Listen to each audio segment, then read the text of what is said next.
लिखिया भई सैदे डिग के शाही दरबार अंदर इल्तजा करदा दिन पै रात हाँ मैं मारा टकरा अथरू पिया केरा रो रो लभदा राह नजात हाँ मैं ते मैनू कुत्ता मदीने दा कवे कोई ना क्योंकि जात अशरफ मखलूकात हाँ मैं तो लिखनी नात हजूर पर नूर दिए ऐसे वास्ते अजे हयात हाँ मैं। तो लिखिया भाई मैं हजूर दे दुखां नू याद कर कर जी ते आखदा रज के रोवां ऐसा अपना अमलनामा जो स्याह काला उन्हां हंझुआं दे नाल धोवां ऐसा ते ओदी कमली दी तंद विच मोतियां नू करके कट्ठियां हार परोवां ऐसा फिर तोहफा नजर नियाज गुजार दे नू बद्धे हथ दरबार खलोवां ऐसा ते ओदे कदम मुबारक दी धूड़ तो कोई ढोवा जान दा मंगे ते ढोवा ऐसा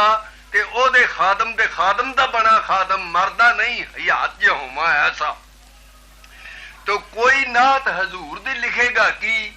जिदी शान बयान कुरान करदा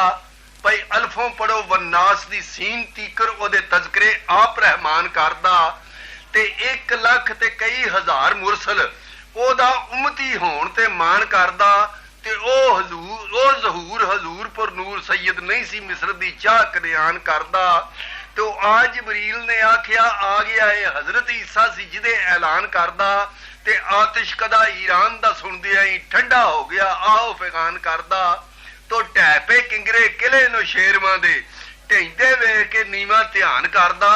कहंदा आ गया असल दा तख्त वारस कहंदा आ गया तख्त दा असल वारस वेख मौज से जान पहचान करदा। तो किथे शान हजूर ते असी किथे ये की हरकतां पिया इंसान करदा अज क्यों हयात जलील हुंदा ओदी पैरवी जे मुसलमान करदा।